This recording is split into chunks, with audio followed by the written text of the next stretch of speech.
आपण बघणार आहोत आता अशा फिगर्समध्ये किती स्क्वेअर्स आहेत. स्क्वेअर म्हणजे काय असते बघा. सगळ्यात आधी स्क्वेअर म्हणजे अशी डायग्राम ज्याच्या चारही बाजू सेम असतात. जसं की ही फिगर. आता याच्या चारही बाजू कशा आहेत, एकसारख्या आहेत आणि हा इथला अँगल 90 डिग्रीचा असतो, तर ह्याला म्हणायचं स्क्वेअर. तर अशा फिगरमध्ये 1 नंबरची फिगर, 2 नंबरची फिगर बघा. अशा फिगरमध्ये किती स्क्वेअर्स आहेत हे आपल्याला काढायचे आहेत. तर ह्या 2 फिगरला बघल्यावर आपल्याला काय कळते, ही पहिली फिगर जी आहे ही सिमेट्रिक आहे. म्हणजे ह्याच्यामध्ये 3x3चे ग्रिड्स आहेत. 1 2 3 1 2 3 म्हणजे हॉरिझॉन्टली 3 आणि व्हर्टिकली पण किती आहेत, 3च आहेत. पण आता इकडची जर फिगर बघितली तर कसं आहे बघा, 1 2 3 4 5 हॉरिझॉन्टली 5 आहेत आणि व्हर्टिकली किती आहेत, 3 आहेत. मग हे कसं आहे, अनसिमेट्रिकल आहे. हे कसं आहे, अनसिमेट्रिकल आहे. आणि हे कसं आहे, सिमेट्रिकल आहे. तर सिमेट्रिकल आणि अनसिमेट्रिकल मधले ग्रिड कसे काउंट करायचे ते आपण एकानंतर एक बघूयात. सिमेट्रिकलसाठी कसं करायचं मित्रांनो बघा. आता हे 3x3चं आहे. मोजून घ्या किती स्क्वेअर्स आहेत, 1 2 3. तर सरळ 1 स्क्वेअर 2 स्क्वेअर 3 स्क्वेअर एवढ्यांची बेरीज करून घ्यायची. तर 1चा स्क्वेअर किती येतो 1, 2चा स्क्वेअर 4, 3चा स्क्वेअर 9. किती आलं उत्तर बघा, 14. हे कसं आलं, आता बघा तुम्ही, हे 3x3 आहे. स्क्वेअर काढायचं म्हणजे दोन्ही बाजू सेम पाहिजेत. तर हे 1x1चे असे स्क्वेअर किती येतात बघा ह्याच्यात. हे 1x1चे 1 2 3 4 5 6 7 8 9 आलं. आता 1x1 नंतर स्क्वेअर कशाचा बनवू शकतो, 2x2चा. जसं की हे आहे 1 2 हे 3 हे 4. तर 2x2चे किती बनले, 4. आता 3x3चा म्हणजे हा एक मोठा स्क्वेअर. तर असे किती टोटल स्क्वेअर झाले, 14. तर हे झालं सिमेट्रिक फिगरबद्दल. अशा पद्धतीचे अजून 2-3 गणितं बघूया आपण. अजून एक छोटीशी सिमेट्रिक फिगर बघूया, 2x2ची.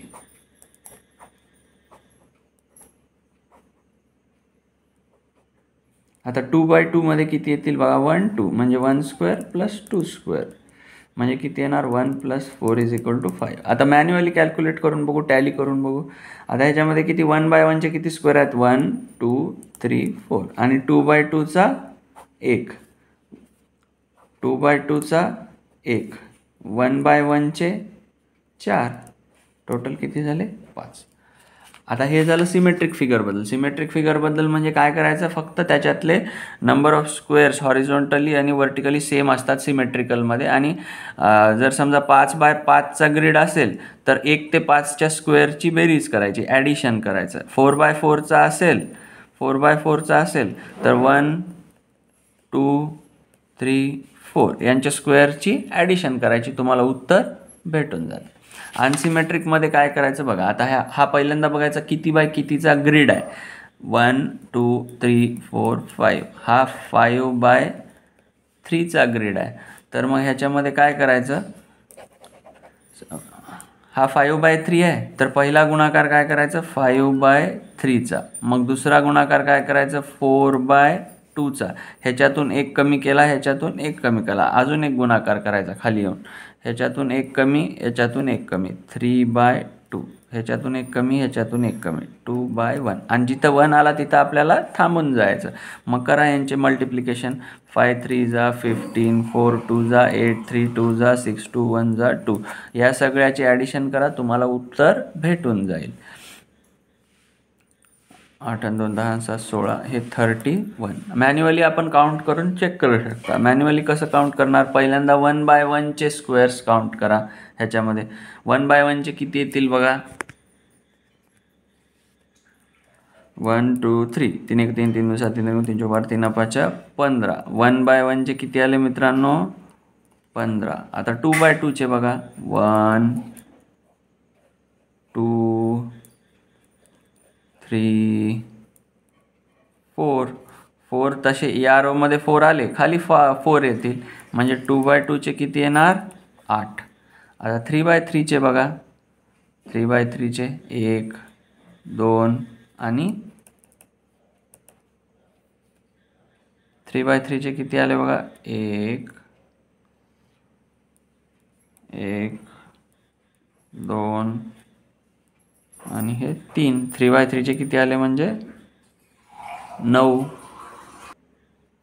थोडीशी चूक झाली होती बघा मित्रांनो, इथे 5/3 4/2 नंतर 3/1 येतं, याच्यातून 1 कमी केल्यावर इथं 2 आलं, चुकीनं घेतल्यामुळं उत्तर चुकत होतं.